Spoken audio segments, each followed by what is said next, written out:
Bonjour à tous, bienvenue. Merci de vous joindre à nous donc, pour ce nouveau webinaire Histoire de partenariat ONG Entreprise qui portera du coup sur le secteur de l'agri-agro. Alors ce webinaire, il a plusieurs objectifs. Déjà, c'est de vous partager des bonnes pratiques, des retours d'expérience et de vous permettre de connaître des modalités de partenariat entre ONG et entreprises, des modalités qui vont plus loin, je dirais, que la prestation de service et le mécénat financier ou de compétences, et qui sont des modalités qu'on pourrait qualifier de co-construction. Donc, l'objectif, c'est de vous permettre de vous inspirer de ce qui a été fait et ce qui a été réussi par d'autres acteurs, de monter en compétences et de vous outiller pour développer des partenariats entre ONG et entreprises. Donc, ce webinaire, il est organisé par la Cité de la Solidarité Internationale, la CSI, qui est une plateforme d'appui aux acteurs de la solidarité internationale. Et quand on parle d'acteurs de la solidarité internationale, on parle d'acteurs avec un grand A, c'est-à-dire qu'on travaille à la fois avec des ONG, des associations, des pôles de compétitivité, des organismes de formation, et puis des collectivités territoriales. Et donc, dans le cadre de ces activités, la CSI, elle a développé un incubateur, que l'on appelle l'incubateur Coexiste, et qui a pour objectif de favoriser, faciliter des partenariats opérationnels entre les ONG et les entreprises. Et donc, ce webinaire, il s'intègre dans une offre de service, une boîte à outils qui est proposée par Coexiste, puisqu'il répond à un besoin. Alors, un besoin qui avait été identifié par les acteurs de la communauté Coexiste. Alors, ces acteurs de la communauté Coexiste, ce sont à la fois des ONG, des entreprises, mais aussi des acteurs support. Et ce besoin identifié, c'est un besoin de monter en compétences. Et donc, dans ce cadre-là, on a développé un parcours de formation donc dans lequel s'intègre le webinaire d'aujourd'hui. Alors, l'échange d'aujourd'hui, il n'a pas été organisé seulement par Coexiste, il a été co-organisé avec un pôle de compétitivité sur l'agri-agro qui s'appelle VG Police Vallée. Et je vais laisser la parole tout de suite à Nicolas pour nous présenter, se présenter et nous présenter VG Police Vallée. Bonjour, bonjour à tous et merci d'être présent aujourd'hui. Donc, en deux mots, simplement, VG Police Vallée est effectivement un pôle de compétitivité et en tant que tête de réseau pour ces aspects agri-agro et particulièrement le végétal.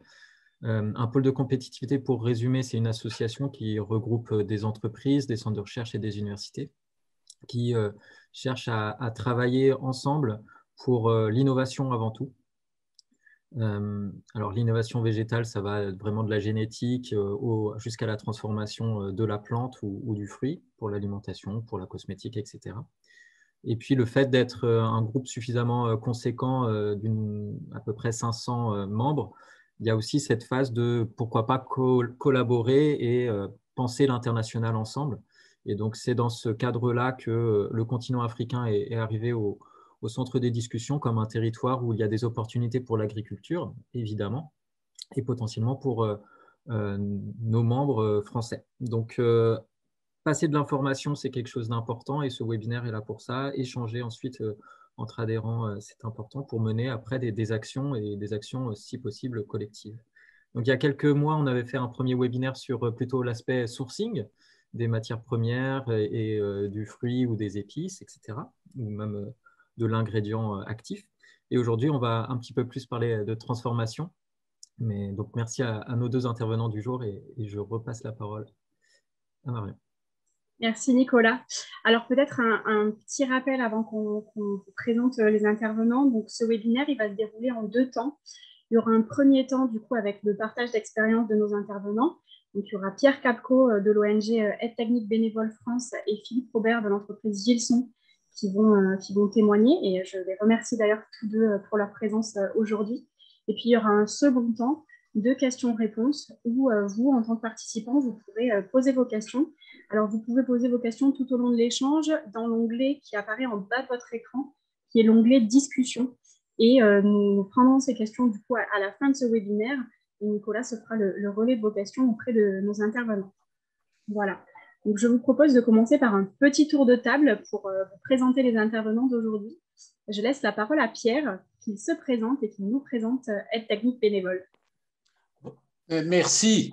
Et bonjour à toutes et à tous. Bon, Aide Technique Bénévole est une association que mon épouse et moi-même avons créée en 1984. Donc, depuis 37 ans, on essaye d'aider à la création d'activités économiques génératrices de revenus en Afrique.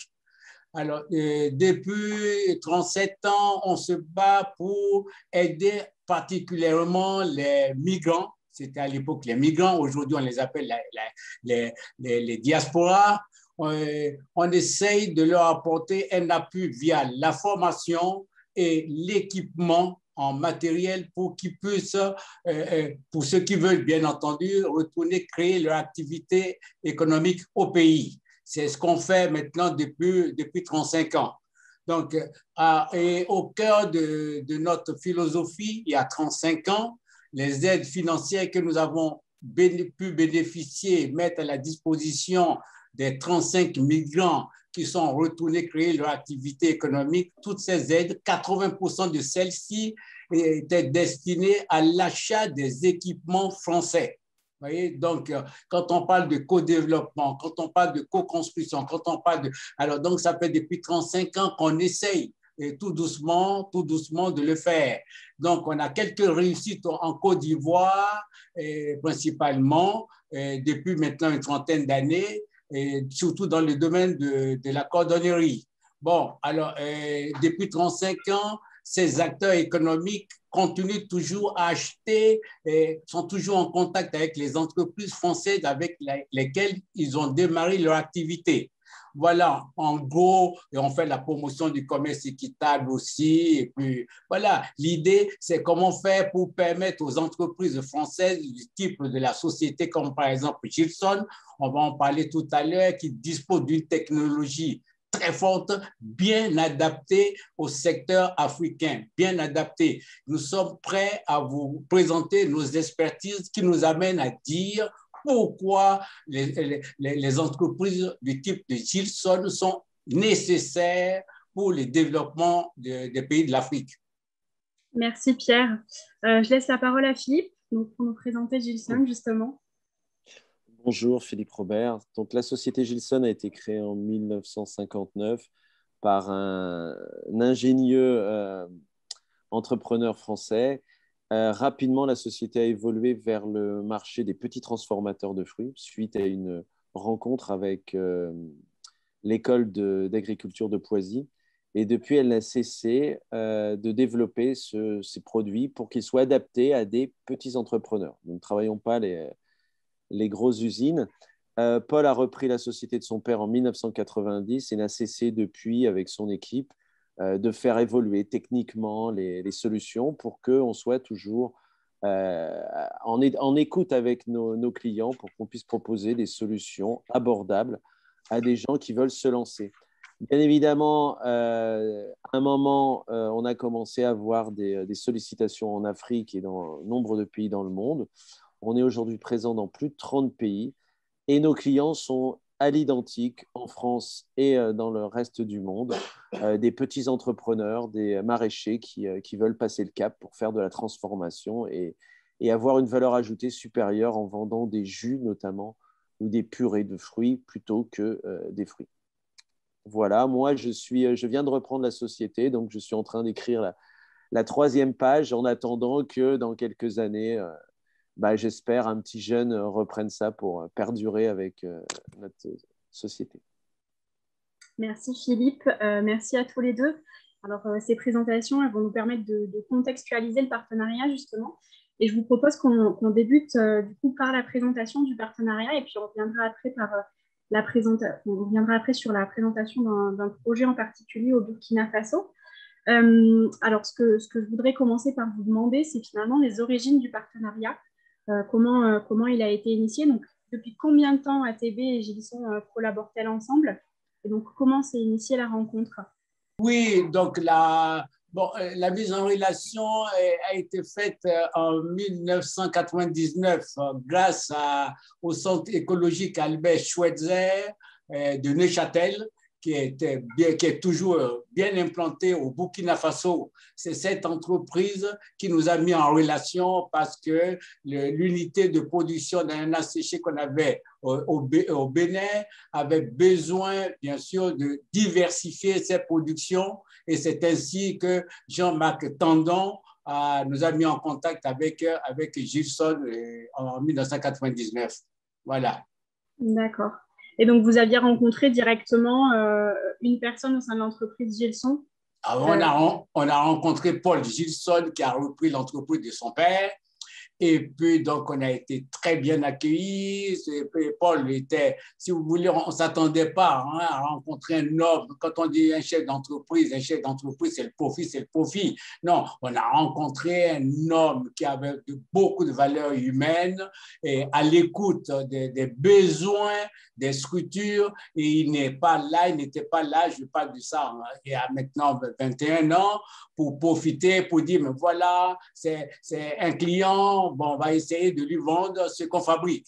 Non, on a été très bien écoutés et puis les besoins que nous avons suggérés à Gilson à l'époque ont été satisfaits. Et ça, c'est très important. C'est cette rencontre avec cet homme qui a beaucoup de valeurs humaines qui nous a permis, en tant qu'association, de s'accrocher à cette entreprise. Il y a 21 années. Hein, et nous nous sommes dit, si on peut, parce que le but de notre association, c'est d'aider à la création d'activités en Afrique, nous nous sommes dit, si une entreprise comme Gilson, si on arrive à travailler avec elle et qu'on arrive à vulgariser ce type de partenariat ONG-entreprise en faveur du développement de l'Afrique, en associant, la vulgarisation, c'est de permettre à d'autres entreprises de l'Hexagone de pouvoir suivre le petit modèle socio-économique qu'on avait imaginé il y a 21 ans. Merci Pierre. Donc ce que j'entends finalement, c'est que c'était avant tout la rencontre de deux personnes, donc une rencontre entre vous-même et Paul Gilson, qui partageaient des valeurs, une vision commune et qui avaient donc fait le choix de co-construire ensemble des projets durables. Alors ma question du coup, elle est plus sur finalement, quels ont été les intérêts que vous avez identifiés en tant qu'ONG et Philippe en tant qu'entreprise pour passer de seulement une relation de confiance, de respect mutuel et de compréhension mutuelle à justement la concrétisation d'un projet? Quels étaient les intérêts pour ATB et pour Gilson? Mais les intérêts pour ATB, c'est déjà de trouver une entreprise qui est à l'écoute des besoins et des besoins concrets dont notre centre de formation et de production a besoin en Afrique. Donc, voilà, à partir des matières premières existantes, à partir de nos salariés, des compétences de nos salariés, maintenant, mettre à leur disposition des outils qui puissent leur permettre, sans les ruiner, qui puissent leur permettre de travailler, d'apporter de valeur ajoutée, de fortes plus-values aux productions locales, leur permettre de transformer les productions locales pour qu'elles puissent s'adresser, bien entendu, au marché local, à la population. Et puis, ce qui nous a aussi fortement marqué, c'est la volonté de Paul Gilson à l'époque de nous aider à trouver des débouchés aussi à l'export, tout en favorisant le marché local et nous a introduit auprès de la société, par exemple, Thomas Le Prince, qui était devenu le premier client de ce projet de partenariat. Donc, on ne vend pas seulement que la machine. Non, on vend des équipements adaptés au contexte local sans, je le dis toujours, pénaliser les locaux et leur permettre de faire face aussi au remboursement quand on achète. Bon, même si les banques vous prêtent de l'argent, il faut bien les rembourser. et pour les rembourser si vous n'arrivez pas à vendre vos productions, même si elles sont de qualité, vous ne pouvez pas. Alors, c'est tout ça, cette combinaison qui a fait et que, bon, mais on s'est vraiment approché à Gilson et puis c'était extraordinaire pour un chef d'entreprise. Hein. Et puis 21 ans après, on est en train de dire, voilà, l'entreprise est reprise par Philippe, on va en parler tout à l'heure, et que lui aussi a accepté, il a beaucoup voyagé, de pérenniser ses valeurs. Et ça, c'est très important, et on doit amener, vaille que vaille, parce que le monde change, à amener les entreprises françaises de l'Hexagone à emboîter le pas. Merci Pierre. Philippe, est-ce que vous voulez revenir sur les intérêts pour Gilson? Oui, plus succinctement, on n'a fait que perpétuer la volonté qui avait été affichée par le père de Paul, Pierre, à l'époque en France, de donner des moyens à des familles de vivre de leur travail. Puisque c'était inscrit dans les gènes de la société. Donc ça, finalement, c'était la continuité. Le deuxième point, c'est que ce type de partenariat nous a permis à nous, égoïstement, je dirais, de développer une expertise sur les fruits tropicaux que l'on n'avait pas, parce que c'est simplement en travaillant, vous savez, sur les fruits qu'on les maîtrise. Et donc, toutes les difficultés, c'est grâce à ce type de partenariat qu'on a pu acquérir une connaissance, un know-how suffisant pour pouvoir aujourd'hui répondre à quasiment, je dirais, tous les besoins.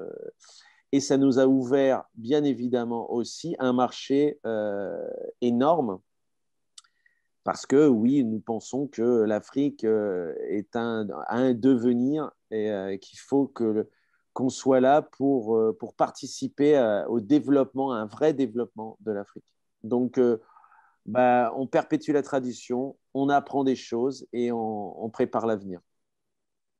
Merci Philippe. Donc, ce que j'entends de vos interventions à tous les deux, c'est qu'en fait, ce partenariat vous a permis de mettre en commun des expertises, d'avoir des expertises complémentaires, et que pour l'ONG, finalement, ça a permis de répondre à des besoins que vous aviez, où vous aviez besoin d'une compétence externe, finalement, d'une expertise technique. Et puis, Philippe, ça vous a permis, vous disiez à l'instant, hein, d'accéder à de nouveaux marchés, mais de manière durable et responsable, finalement. Oui, et le côté durable et responsable, il est là encore, j'insiste, dû au fait qu'il y a une confiance qui a été totale entre, j'allais dire, Paul à l'époque et Pierre. Et dans ces cas-là, quand vous avez confiance, vous n'hésitez pas à y aller. Vous investissez complètement. Bien sûr. Merci beaucoup. Je vous propose de passer à une autre question. Aujourd'hui, sur quel type de projet est-ce que vous travaillez, quel secteur d'activité et dans quel pays vous collaborez? Secteur d'activité, on reste, nous ne faisons pas des machines pour la cordonnerie. Hein. On reste toujours, notre cœur de métier, c'est à 99% de notre activité, c'est la transformation des fruits, que ce soit pour faire des jus, des purées ou voire des vinaigres de fruits. Donc, nous, on est on fabrique des machines spéciales pour le marché agroalimentaire à 100%, à 99%. Et donc, pour toutes les filières de fruits, la machine n'est pas pour transformer un seul fruit, on est d'accord? Non, alors il y a le fruit le plus difficile, pour être tout à fait honnête, c'est la banane. D'après mes ingénieurs, c'est la banane qui pose le plus de problèmes, mais on a réussi quand même. Mais c'est beaucoup plus compliqué, ça demande des investissements plus lourds. Techniquement, là, il faut vraiment une bonne expérience pour pouvoir le faire, sinon on va dans le mur. Mais maintenant, on sait faire. Et donc, Pierre, est-ce que vous pouvez nous dire dans quel pays vous travaillez avec Gilson, justement, sur quel pays? Déjà avec mon pays d'origine, le Bénin. Voilà, donc, parce que là, on a commencé en 96 par sécher des ananas. C'est d'ailleurs la raison pour laquelle le Centre écologique Albert Chouezet, qui nous avait accompagnés, c'est par cet accompagnement ou grâce à cet accompagnement qu'on a pu connaître la société Gilson. Donc, pour développer davantage les activités et créer beaucoup d'emplois au Bénin. Donc, on est passé au Jean-Marc Tandon du Centre écologique Albert Chouezet nous avait recommandé d'ajouter à nos outils de production alors, une unité de transformation de jus. C'est ainsi qu'il nous a mis en relation avec la société Gilson. Et qu'est-ce qu'on a fait tout de suite? Alors, on a parlé, notre association en fait de la sensibilisation aussi en France. Alors, la région Auvergne-Rhône-Alpes, à l'époque déjà, nous soutenait fortement, la mairie d'Annemasse également, et le conseil départemental. Et on a lancé un appel depuis la cordonnerie, vous voyez, donc à nos clients et puis à la population annemassienne. Et plusieurs centaines de personnes se sont mobilisées et ont mis de l'argent à notre disposition, argent qui nous a permis alors de concrétiser le projet de passer commande à Gilson et la machine a été livrée et installée en 2002. Voilà. Et pour aller encore un peu plus vite, alors je tiens quand on dit Gilson, un homme de valeur et une entreprise éthique, c'est que Gilson s'est rendu 5 fois en l'espace de 3 ans pour apporter, pour former les gens sur place et pour les accompagner et tout ça bénévolement. Bénévolement. Pour un chef d'entreprise, c'est assez rare. Non, par contre, notre association s'est débrouillée grâce aux subsides, aux subventions de la région, de la mairie et puis du département. C'est nous qui prenons en charge les frais d'hébergement et les frais de voyage. Voilà. Merci Pierre et merci Philippe. Alors, je vous propose justement de revenir, vous l'avez déjà dit rapidement à chacun de votre côté, mais de revenir sur finalement dans ce partenariat, la complémentarité du coup de vos expertises et sur les rôles de chacun. Alors, est-ce que, Philippe, vous pouvez revenir sur le rôle de Gilson de manière très succincte et puis Pierre sur le rôle d'ATB dans le cadre de ce partenariat. Et donc, comme je le disais, quelle expertise, quelle compétences et quelles connaissances vous apportez chacun à ce partenariat finalement? Alors, nous, notre rôle, il est, je dirais, c'est le plus simple, hein. Il est éminemment technique. Donc, on doit avoir de l'écoute de chaque client. Comme on l'a en France, il n'y a pas de différence pour nous, pour savoir son besoin, prendre en compte ses contraintes. J'ai vu dans les questions, est-ce que l'énergie est une vraie contrainte, l'accès à l'eau, etc., ce sont des vraies contraintes. Donc, on fait une étude poussée pour qu'on soit sûr que notre produit puisse être adapté au site, à la volonté du client, que ça ne soit pas juste un joli non. On doit prendre en compte, ça c'est notre expertise de toutes ces années qu'on a acquis, qui fait qu'on est capable, on répond, on dit oui ou on dit non. Si on dit oui, c'est que ça va marcher. Donc ça, c'est étude, réflexion, proposition d'une chaîne complète ou simplement du pasteurisateur. Et une fois qu'on a fait ça, on fait une proposition. Après, pour la suite, comme une machine, elles ont été conçues pour avoir une maintenance simple, réelle, et on doit former les utilisateurs. Donc aujourd'hui, on va développer des outils dans ces temps de pandémie, où aussi il y a eu des difficultés pour les gens de voyager. Ce qui était très facile à l'époque pour Paul de se déplacer, prendre un billet pour l'Afrique du jour au lendemain et aller sur place expliquer.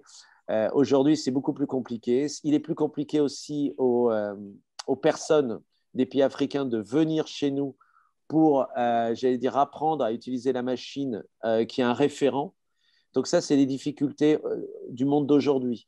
Donc, pour répondre à ces difficultés, on va utiliser les moyens techniques, peut-être avec un peu moins de brio que votre équipe, mais par des vidéos, des systèmes de formation. Donc, on va commencer à enregistrer des vidéos pour bien expliquer aux gens qu'ils puissent avoir l'outil, puisque, vous savez, les Africains sont très, très développés, je dirais. Ils ont tous les réseaux Et ils ont toutes les facilités. Les jeunes, en plus, sont encore plus, par rapport à des vieux comme moi, ils sont plus au fait de ces technologies. Donc, on va leur donner les outils pour que, sans qu'il y ait trop de déplacements et de frais, ils puissent avoir les moyens d'utiliser dans leurs conditions le produit qui a été pensé pour eux.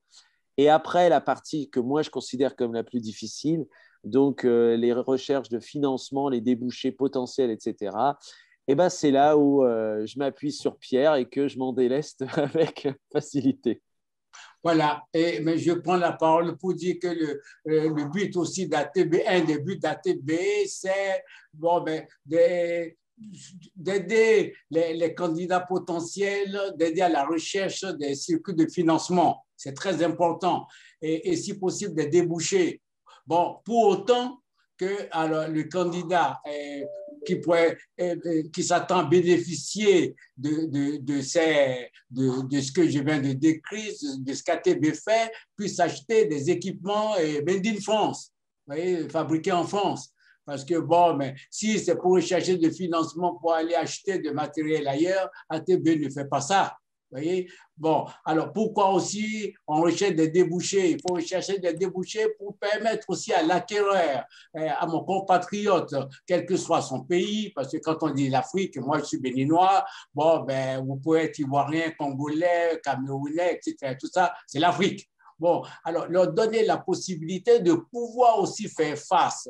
Je l'ai dit tout à l'heure, il faut pouvoir faire face à ces engagements financiers. Ce n'est pas le tout d'acheter des équipements, même si les équipements, je prends l'exemple de Gilson, sont costauds, robustes. Nous, depuis 22 ans, au Bénin, on a changé seulement la chaudière qu'une fois et encore, Gilson ne s'était pas déplacé. Le fait de former les gens sur place a permis aux acteurs locaux, une fois que la chaudière a été réceptionnée, elle a été installée. Vous voyez, en plus de 20 ans, on n'a que ça comme pépin, c'est ce qui est assez rare. Alors du coup, même si le matériel français coûte plus cher, même 50% plus cher, il est plus costaud, il est solide, et nous, pour nous différencier en tant que, ça c'est la philosophie d'ATB, pour se différencier des autres entreprises concurrentes, par exemple au cas de Gilson, nous disons non, nous allons vous accompagner durant 5 voire 10 ans,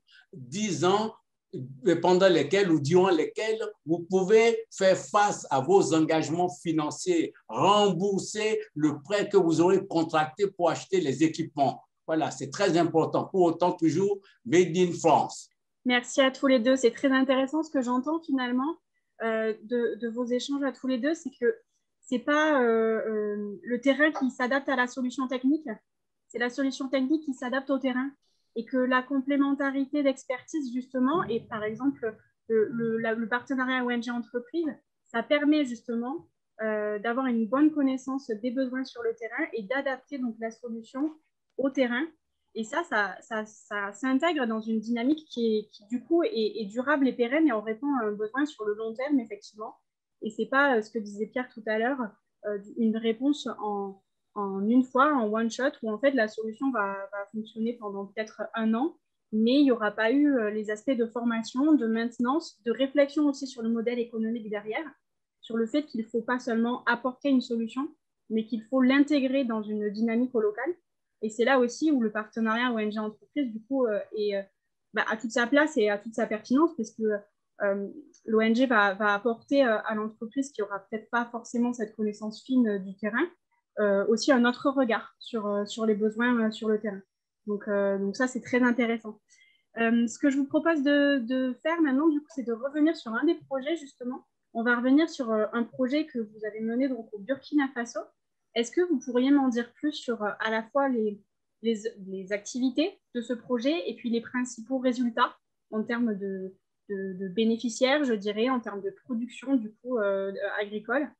Oui, pour rebondir justement, alors c'est depuis l'exemple du Bénin et l'exemple mis en place et vécu depuis plus de 20 ans, à l'époque ça faisait encore 16 ans, que nous avons décidé maintenant de faire quelque chose. Nous avons encore convaincu, c'est très facile de convaincre Paul, hein, alors, puisqu'il y a cette confiance mutuelle, pour essayer d'aller faire quelque chose au Burkina Faso.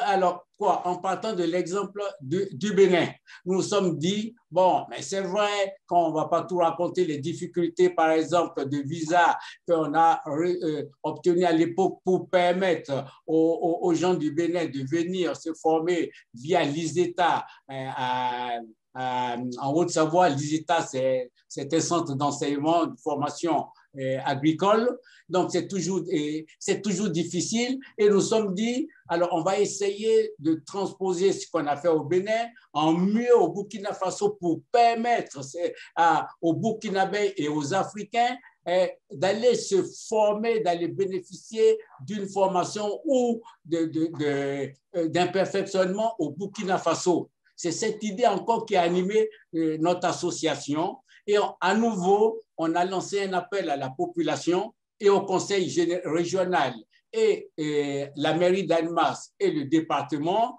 qui nous ont soutenus en disant « mais ça, c'est une bonne idée ». Et la population, la presse locale nous a beaucoup aidés. C'est ainsi que nous avons eu 650 souscripteurs qui nous ont apporté plus de 40 000 € avec lesquels on a pu acquérir cette machine qu'on a installée toujours au lycée professionnel de Bobo pour permettre à la société Gilson d'avoir aussi, de mettre en place ces valeurs technologiques et en même temps humaines et permettre aux Africains d'aller aussi d'abord se former là-bas. Merci beaucoup, Pierre. Philippe, vous voulez compléter peut-être?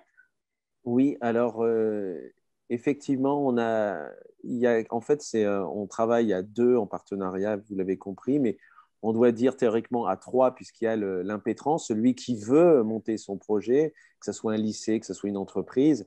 Et on peut aussi se baser sur l'institut de formation. Donc, l'ISETA, c'est l'institut de formation du lycée agricole de Poisy. Donc, c'est notre partenaire pour nous depuis le tout début, puisque c'est à leur demande qu'on a fait notre premier pasteurisateur il y a maintenant plus de 50 ans. Et c'est vrai qu'on a la possibilité aujourd'hui là, il y a des projets en cours. Je ne parle pas par discrétion commerciale, vous l'entendrez, mais des projets en cours où on nous demande en plus une formation, où quelqu'un pourrait se former, non pas simplement sur la machine, parce qu'au-delà de la machine, il y a aussi une formation, je dirais, technique sur la fabrication complète du jus de fruits. Et notamment des éléments, comme je dirais, des valeurs pasteurisatrices, d'autres éléments comme ça qui sont absolument indispensables. Et à ce moment-là, on préfère justement travailler avec des gens compétents, comme l'ISETA, puisque c'est leur métier, qui peuvent à ce moment-là ajouter une plus-value dans la durée.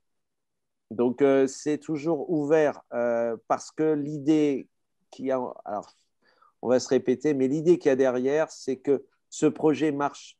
Et ce projet marche. On peut dire à la fin qu'on est fiers de nous quand les gens en vivent sur le terrain concrètement, qui continuent à utiliser le matériel et que tous les ans, des familles vivent grâce à ce travail qui a été fait. Et donc, s'il faut rajouter à un moment un institut de formation dans la durée, puisque ceux qui ont été formés historiquement, à un moment, eux aussi vieillissent, peuvent partir ailleurs. Donc, pour qu'il y ait une continuité, s'il faut, on prend des compétences là où elles le sont.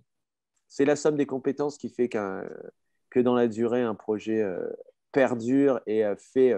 Aujourd'hui, on a des clients, enfin des prospects qui sont venus nous voir parce qu'ils sont passés, j'allais dire, au lycée et qui nous disent, oui, en fait, on a vu ce que vous avez fait là-bas et nous, on a un autre projet dans une autre région du Burkina et on aimerait bien, comment c'est possible? Donc voilà, on a semé et maintenant les graines donnent leurs fruits. Et pour rebondir, alors pour le Burkina Faso, là, les 650 souscripteurs et les 3 institutionnels que j'ai cités tout à l'heure, la région, la mairie et le département qui nous ont soutenus financièrement, alors on a acheté, par rapport à ce qu'on a installé au Bénin il y a 22 ans, c'était l'unité fixe. Alors, de transformation de jus. Là, pour le Burkina, on a acheté une unité mobile. Alors, une unité mobile de transformation de jus, c'est tellement original, c'est tellement bien. C'est une unité qui peut se déplacer, d'aller d'un site à un autre. Et que le hasard a voulu, quand Paul Gisson est allé installer cette unité mobile au mois d'octobre 2016, 2 mois après, depuis Ouaga, ils sont venus chercher l'unité mobile pour participer au forum de la recherche et de l'innovation à Ouagadougou. Et miracle, le président de la République est allé rendre visite au stand, s'est rendu au stand du lycée de Bobo et qui a présenté cette unité. Et ça a été vraiment, le président de la République a trouvé que c'était une très bonne technologie adaptée au contexte local africain. Et il a dit encore à son ministre de l'Industrie et à celui de l'enseignement qu'il faudrait tout faire pour que les étudiants formés et qui souhaiteraient créer leur activité puissent monter des dossiers de demande de financement avec comme priorité l'achat du matériel de Gilson. Vous voyez? Alors, donc, c'est très important et ce qu'on a fait. Et après, les chiffres sont là, mais avant, je reviens sur la philosophie de l'ATB. Notre ONG est là, notre association est là, et elle a plutôt une philosophie comment faire pour amener l'Afrique à se développer. Bon, alors, ça, c'est la première chose. Deuxième chose, comment faire pour que la France, les entreprises françaises puissent, pas toutes, celles qui ont des valeurs éthiques du type Gilson, puissent à nouveau, à nouveau, je ne sais même pas si c'est à nouveau, puissent travailler avec les Africains en toute confiance. Et pour travailler avec les Africains en toute confiance, l'expertise que nous avons acquise depuis 37 ans nous amène à dire haut et fort que ça passe par la confiance mutuelle entre le client et l'entreprise. Et cette confiance, sans cette confiance mutuelle, rien ne peut se faire dans la durée. Et aidez-nous, toutes les ONG, toutes les structures, toutes les collectivités qui travaillent avec l'Afrique doivent méditer l'expérience que nous avons mise en place depuis plus de 21 ans. Alors, c'est ce type d'expérience qui aujourd'hui peut intéresser la nouvelle Afrique, si on peut appeler comme ça, la nouvelle Afrique. Merci à tous les deux. Merci. En fait, ce que je retiens et ce que je trouve très intéressant, c'est les bonnes pratiques. Alors, la première bonne pratique, c'est effectivement ce que vous disiez, Pierre, hein, le fait de prendre le temps de créer cette confiance mutuelle, de se dire que c'est aussi des relations de long terme et que donc il faut vraiment prendre ce temps. Et la deuxième bonne pratique, c'est ce que disait Philippe aussi, c'est que même si le partenariat ONG-entreprise est déjà une dynamique multipartenariale, eh bien parfois on a besoin d'aller chercher encore un autre acteur et qu'il faut réfléchir en termes de compétences à apporter et que, par exemple, là, vous étiez allé chercher cet institut de formation, que c'est vraiment ces dynamiques multi-acteurs, multipartenariales qui permettent de répondre à un besoin et donc il ne faut pas hésiter aussi à faire appel à d'autres partenaires pour développer des projets qui soient durables. Et ça fait le lien avec ma dernière question sur les difficultés que vous avez pu avoir et les bonnes pratiques que vous avez identifiées dans le cadre de votre partenariat. Donc, je vous invite à nous présenter voilà, les bonnes pratiques que vous avez pu identifier. Et puis, on passera après aux questions, parce que je vois qu'il y a plein de questions des participants. Donc, dans un premier temps, est-ce que vous avez justement des conseils, je dirais, à donner aux participants aujourd'hui s'ils souhaitent se lancer dans des démarches de partenariat ONG-entreprise? Alors, très succinctement, je pense qu'on ne doit pas réagir avec des préjugés, des stéréotypes. Il y a des différences culturelles, certes, mais finalement, elles sont minimes parce que quand on parle justement d'hommes, là, on est sur des petites structures où il y a un leader Et voilà, donc c'est des relations d'hommes ou de femmes, parce qu'il y a énormément de femmes très actives en Afrique, et ça j'en suis très content, qui se boostent et qui veulent justement faire changer les choses. Donc ça reste ça, il faut, et que ça soit, j'allais dire, à Ouagadougou ou à Issoire, c'est la même chose. Donc c'est ça le principal, pas de stéréotypes, et puis un engagement total. Si vous y allez, il faut y aller, quoi. C'est pas à moitié, ouais, mais peut-être ça m'intéresse, mais parce qu'il y a un côté intéressant. Non, en fait, vous le faites ou vous le faites pas, il faut arrêter. Et ça, c'est, alors je sais pas si on peut appeler ça des bonnes pratiques, mais c'est une philosophie en tout cas que nous, on a avec nos clients en France et qu'on a avec nos clients partout dans le monde, au Vietnam ou en Afrique. Il n'y a pas de différence pour nous à la République dominicaine. Voilà, ça c'est comme ça. Et donc, simplement avoir confiance, c'est mieux d'être à plusieurs, parce qu'effectivement, là, il y a des fois. Mais pour le choix du candidat, c'est vrai que nous, on cède parce qu'on a Pierre qui a peut-être un autre regard. Donc, voilà, c'est tout. J'ai pas d'autre. Le patron de la boîte, hein, c'est pas le responsable export qui le fait. C'est le patron de la boîte qui dit OK, on y va, et on y va à fond, les gars. Oui, il y a un portage fort au sein de la structure. Et pour rebondir, là, Philippe a parlé de l'ISETA en France et ATB a choisi le lycée professionnel de Bobo, section agroalimentaire. Pourquoi? Parce que c'est une structure qui est au sein d'une région qui est en coopération décentralisée avec la région Auvergne-Rhône-Alpes. Et ça, c'est très important pour nous parce que là, quand on dit comment faire pour vulgariser cette petite expérience afin de susciter une certaine émulation de la part d'entreprises et également d'ONG, alors pourquoi ne pas se rapprocher de nous ou de Gilson, c'est l'entreprise, hein, ou de l'association, de façon à ce qu'on puisse vulgariser cette expérience et mettre à l'honneur la région Auvergne-Rhône-Alpes, parce que c'est ce qui nous a poussé d'ailleurs à lancer un appel aux souscripteurs, et puis on a été entendus. Valorisons nos deux régions, d'abord Auvergne-Rhône-Alpes égale la France, et pour qu'elle soit de retour en Afrique, Économiquement, le reste, c'est très bien d'aider les gens à avoir de l'eau potable, c'est très bien d'aider les gens à se soigner, c'est très bien d'aider les gens pour leur éducation, mais il faut que même la devise fondamentale de notre association depuis 37 ans, c'est la prise en charge de l'individu par son travail. Et les équipements de Gilson, et il peut y avoir d'autres entreprises parce qu'on n'est pas fermé, on n'est pas, si vous voulez, on n'est pas marié à la société Gilson. Si on peut trouver encore en France des entreprises du type de Gilson qui ont des valeurs humaines, qui sont à l'écoute de tout ce que Philippe a décrit tout à l'heure, pour ne pas vendre du matériel, même de très bonne technologie aux Africains, et puis on dit, mais ça y est, tu te débrouilles. Ah, il y a des marchés, t'en fais pas. Dès que tu finis par produire de la qualité, tu vas la vendre. Non.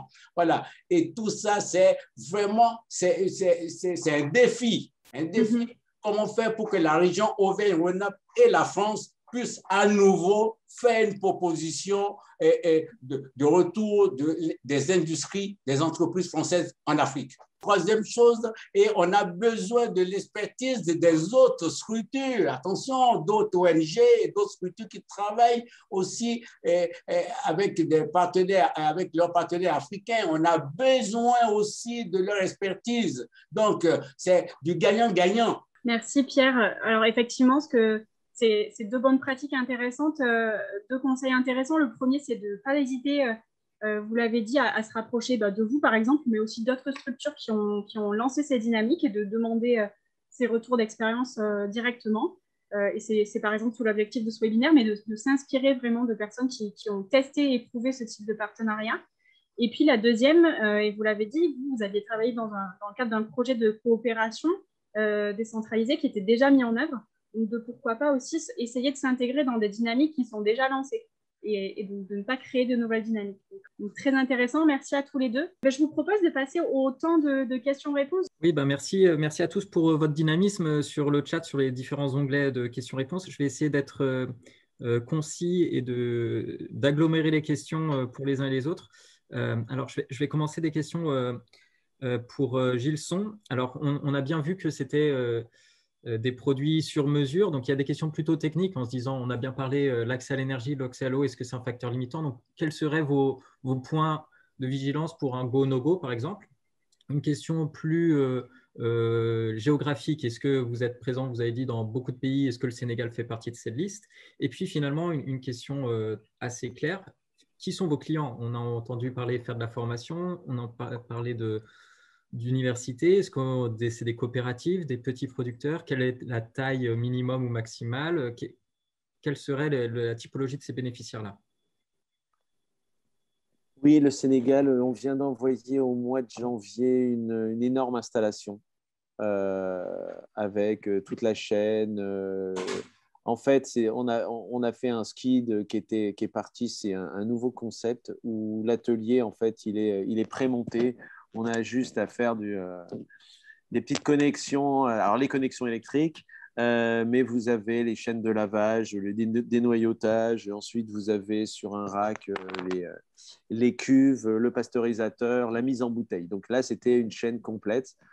Donc oui, et on a des demandes. Là, alors si je ne peux pas citer tous les pays d'Afrique, parce qu'il y en aurait quand même un certain nombre, mais dans les pays d'Afrique francophone, je pense qu'on doit en avoir 15 à peu près aujourd'hui. Donc, on n'a pas de limite géographique. La seule limite géographique qu'on avait jusqu'à présent était due à un aspect linguistique, c'est-à-dire que Paul ne parlait pas anglais. Et donc, ça va se développer. On va maintenant, aller aussi dans l'Afrique anglophone. Ça, c'est le premier point. Deuxième point, les contraintes. Bah oui, les contraintes. On a des contraintes. On peut avoir, grosso modo, pour la partie juste pasteurisateur, je ne parle pas de la partie complète traitement, on a besoin d'énergie. Forcément, puisque vous voulez pasteuriser, il vous faut de l'énergie. Cette énergie, il n'y a pas 36 méthodes pour la faire. Donc, soit vous utilisez des chaudières, de type chaudière à gaz, soit vous utilisez de l'énergie électrique. Donc, il y a des endroits où on nous dit, bah non, on ne pourra pas avoir d'électricité, on l'a 3 heures par jour. 3 heures par jour, si en plus vous avez des coupures qui ne sont pas prévues, ça ne va pas être facile de faire du jus en continu. Donc, dans ces cas-là, on peut préférer le gaz. À certains endroits, on nous dit non, non, parce que alors on a tel gaz, mais on n'a pas l'autre. Ce n'est pas un problème, on s'adapte au type de gaz. Certaines personnes disent non, non, moi je ne veux pas parce que j'ai peur de me faire piquer mes bouteilles de gaz. Je n'ai pas à juger, c'est comme ça. Donc, dans les contraintes, bah oui, on a besoin de ça. Si vous avez de l'eau, il faut quand même de l'eau. Si vous avez un atelier complet de fruits, il va bien falloir nettoyer. Il n'y a pas que la pasteurisation, parce que le circuit d'eau chaude de la pasteurisation, à la limite, il est en continu, donc ce n'est pas très grave. Mais pour le reste, vous allez avoir besoin. Si vous voulez... ensuite, il y a quelle saison vous travaillez? Est-ce que vous avez... dans les contraintes qu'on a, c'est OK, vous voulez mettre votre pasteurisateur, mais vous n'allez pas le laisser dehors. Vous n'allez pas mettre tout. Donc, vous avez un bâtiment, vous avez prévu le bâtiment, quand est-ce qu'il va sortir de terre, à quel moment vous allez avoir, si vous avez de l'électricité, vous aurez l'électricité. Et donc, il y a toujours des délais. C'est ça les contraintes. Mais elles sont identiques en France. Vous avez des clients qui nous disent ah, je veux le produit pour demain. Bah oui, mais nous, il nous faut quand même un peu de temps pour fabriquer parce qu'il y a quand même dans les 500 kilos d'inox qui sont travaillés, qui sont soudés avec un certain nombre de pièces. Ça ne se fait pas dans la nuit. Je ne demande pas à mes gars de faire ça dans la nuit. Ils n'y arriveraient pas. Donc, dans les contraintes, voilà. Donc, après, nous, on prend en compte c'est une longue discussion avec les clients. Et donc, chaque client a ses contraintes. Et puis, les débits. Alors, je vais redonner un autre exemple. On nous demande dans une île, et en fait, vous avez une production de fruits un petit peu particulier. Et quand on nous dit au départ, oui, oui, on veut un système, et puis on se rend compte que finalement, c'est 100 litres par jour. Alors que dans le même moment, on va avoir quelqu'un qui nous dit, non, non, mais moi, je veux travailler 4 tonnes par jour. Alors, il y a aussi le fait que vous êtes sûr que vous allez les avoir, vos 4 tonnes par jour, et que vous allez les avoir en continu. Et une fois que vous allez avoir les bouteilles, vous voulez des bouteilles ou vous voulez des bag-in-box? comment vous voulez conditionner votre produit fini? Et tout ça, souvent, en fait, on pose des questions et les gens sont partis sur un projet, mais ils n'avaient pas les réponses à ces questions élémentaires. Donc, on doit attendre et c'est des allers-retours. Et c'est comme ça. Ça fait les deux questions. Est-ce qu'il y avait une troisième ou La à laquelle troisième, je n'ai c'était pas? sur la typologie des bénéficiaires. Est-ce qu'on parle à des coopératives, à des fédérations, à des Voilà, alors on a, là encore, on a à peu près tout. On a l'entrepreneur, alors on a parfois des jeunes entrepreneurs, c'est-à-dire des gens qui ont réussi et qui veulent redonner au pays, j'allais dire, ce qu'ils ont pris par fierté. Donc, ils arrivent avec de l'argent en disant, bah non, moi je le fonds. Après, il y a des coopératives, il y en a beaucoup, des associations. On a à peu près toutes les typologies, à part qu'on n'a pas une énorme société, puisqu'à chaque fois, ça reste à taille humaine. Mais on a à peu près, je pense, ce qu'on pourrait dire en France, on a pareil, des GAEC, on va avoir des entrepreneurs individuels. Il n'y a pas un cas. Ensuite, encore une minute avec vous et après je passe la parole à Pierre sur plusieurs questions sur quelles expériences faites, réalisées en Afrique sur des solutions qui pourraient être intéressantes pour des producteurs français. Est-ce que vous en auriez? Et puis, une autre question plus directe sur le label Fruit de la solidarité. Est-ce qu'il y a eu un impact de ce type de label pour l'export? Fruit de la solidarité, je ne peux pas répondre. Sincèrement, je ne peux pas savoir. Peut-être que Pierre peut répondre à cette question. Oui, moi, je ne peux oui. pas. Concernant le retour d'expérience africain qui va permettre d'aider en France, en fait, je devrais te poser cette question à Paul. Je dirais non. Pourquoi? Parce qu'en fait, on avait déjà, avant d'arriver en Afrique, on avait déjà plus de 20 ans d'expérience en France. Et donc, je pense qu'on avait été à peu près confronté à tous les cas de figure. Mais je m'abstiendrai de dire que c'est définitif comme jugement parce qu'il est possible qu'on ait trouvé une contrainte technique sur un fruit particulier qui nous ait amené à développer une solution technique différente qui nous avait jamais été demandée ou paru nécessaire en France. Et peut-être que depuis, là, il faudrait vraiment voir avec lui, ça nous a permis de modifier très légèrement notre système pour gagner en efficacité ou en temps. Entendu. Merci. Je vois qu'il y a encore quelques questions pour vous sur le chat. Je vous laisse directement répondre, notamment sur les cadences de vos lignes de transformation. Pour Pierre, désormais, donc d'abord sur l'impact label Fruit de la solidarité, puis ensuite, si on pouvait relister les canaux de financement mobilisés par ATB pour ces projets. Oui, le concept les fruits de la solidarité est le suivant. C'est le mélange des produits transformés en Afrique avec des produits transformés en Auvergne-Rhône-Alpes. Concrètement, on prend de la mangue séchée du Burkina Faso, des ananas séchés du Bénin, mélangés à des noix de Grenoble. Alors ça, c'est un exemple de projet. Et ce projet phare, il est en cours. Ça fait depuis 2 ans et demi que nous nous battons. Et on a créé un consortium qui va de 6 structures, donc 4 entreprises et 2 ONG. Ce consortium qui va voir le jour, qui va lancer ses premiers produits au mois de septembre. Alors, officiellement, il va naître avant la fin mai. Alors, donc, ce consortium a pour objectif de donner plus d'impact aux produits du Sud, ici au Nord, et en Afrique, des produits de notre région Auvergne-Rhône-Alpes à travers ces noix de Grenoble. Et ça va être le transfert de technologie. Et ces produits seront promus aussi en Afrique. Et le concept des fruits de la solidarité, c'est d'amener les Africains aussi à mettre en place, via des équipements français, alors leur production in situ en Afrique. Voilà. Donc, ce ne sera pas seulement les produits africains en France, non, les produits français en Afrique, non, c'est ce mélange. C'est ça, ce mélange des deux cultures. Encore on revient, bon, alors c'est la francophonie. Alors pourquoi ne pas économiquement aussi promouvoir ces valeurs éthiques? Parce qu'au cœur des fruits de la solidarité, il y a le commerce équitable et les produits bio. Voilà, c'est ça le concept des fruits de la solidarité. Et croyez-moi, notre consortium qui va voir le jour fin mai sera le premier en France. Arriver à réunir 4 entreprises, dont le chocolatier, premier chocolatier en France et 5e au monde à pouvoir produire son cacao au Cameroun, et la transformation se fait ici à Annecy, en Haute-Savoie. Et c'est cette entreprise qui fait partie du consortium. Pierre, il nous reste à peine 2 minutes pour plusieurs questions. Donc, désolé, je vais vous demander d'être concis sur plusieurs questions. Petit 1, sur les canaux de financement mobilisés par ATB pour ces projets. Nous, on a 650 souscripteurs qui sont prêts à nous apporter de l'argent, pour autant qu'on ait des candidats sérieux qui veulent jouer le Made in France.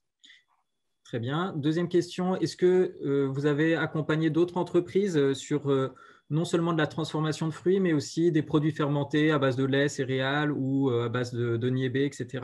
Quel est votre scope d'action et typologie d'action que vous pourriez accompagner?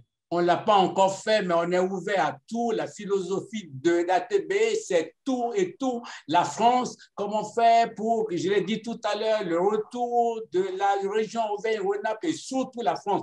Pourquoi j'ai dit Auvergne-Rhône-Alpes? Parce que c'est la région où j'ai tout obtenu. Le retour de la France, des entreprises françaises en Afrique. Donc, on est ouvert à toutes sortes de structures de production de machines, pour autant qu'on puisse faire travailler aussi la France, nos entreprises ici, nos salariés ici, face à la concurrence chinoise. Ça, c'est très important. Il faut redonner une autre chance à la France pour sa réindustrialisation. Elle ne s'arrêtera pas qu'en France. La réindustrialisation de la France. Il faut aussi qu'elle se fasse également en Afrique. Très bien. Et donc, je vais m'autoriser de dépasser un tout petit peu le temps avec une ou deux dernières questions. Avez-vous des exigences de qualité sur les produits entrants, en particulier sur l'utilisation de la chimie par les producteurs de fruits? Est-ce qu'il y a un cahier des charges par rapport à ça? Ah oui, chez nous, ça n'existe pas, de la chimie, tout ça. Je prends le cas du Bénin, tous nos ananas du Bénin, les producteurs n'ont même pas de moyens d'acheter. Non, ça n'existe pas. Non, tous les produits que nous essayons de promouvoir sont 100% naturels et bio si possible, parce que, quand on a les moyens aussi de payer les certifications. Voilà, donc des produits sains. Et puis, croyez-moi, je lance encore un autre appel à tout le monde, à toutes les structures. Venez nous voir. Qu'est-ce qu'il faut faire pour qu'on puisse vraiment aider le retour de la France en Afrique, mais pas de la France-Afrique. Non, des valeurs éthiques, des valeurs humaines, nos savoir-faire, nos technologies. Et est-ce que ATB a pu avoir déjà un partenariat avec une grappe d'entreprises, c'est-à-dire si la demande de votre interlocuteur sur le continent veut toute une ligne depuis l'amont jusqu'à l'aval, est-ce que vous fournissez différents contacts pour mener des partenariats avec une grappe d'entreprises? Est-ce que c'est imaginable? Oui, mais c'est imaginable avec la société Gilson, parce qu'avec Gilson, on peut produire jusqu'à autant qu'on veut, parce que c'est pas seulement la petite structure, parce que Gilson s'adapte à tout. Et puis là, pour vous donner un exemple, si on a 30 secondes, ATB, grâce à la région Auvergne-Rhône-Alpes, nous avons réussi à mettre en place la société Dafani avec la société Refresco France, qui est le numéro 1 en France en jus, et associé à Gerber, qui est le numéro 1 au monde. Et Dafani vend depuis 13 ans ses purées de fruits à cette société. Et en 13 ans de coopération, 1300 tonnes de purée de mangue pour une valeur de plus d'1 200 000 € ont été vendues. Et c'est ATB qui est toujours derrière cette coopération. Donc, avec Gilson, on peut aller de la petite unité de production de qualité jusqu'à l'industrialisation de l'Afrique. Je vous invite aussi très simplement soit à prendre contact avec nous, soit à prendre contact avec Pierre et Philippe qui qui ont tous deux fait état du fait qu'ils seraient ravis de pouvoir échanger avec vous.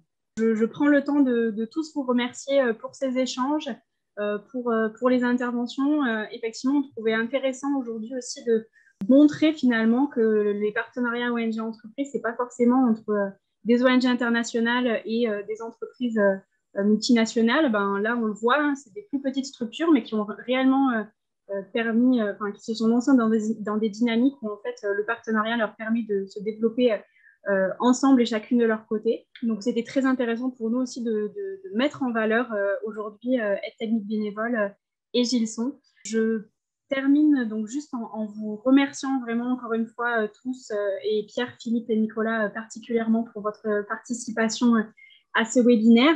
Et je termine en vous disant que le prochain webinaire sur l'histoire des partenariats ONG entreprises devrait a priori porter sur le sujet de l'énergie. Donc, si vous êtes intéressé par ce sujet-là, n'hésitez pas à suivre également les actualités de Coexist et puis peut-être voilà, à vous informer via notre newsletter. Je vous souhaite une très belle fin de journée et n'hésitez pas à vous rapprocher directement de Pierre, Philippe, Nicolas également si vous voulez plus d'informations sur Police Vallée et puis donc de moi-même, Marion, pour avoir des informations sur Coexist. Voilà, très belle journée à tous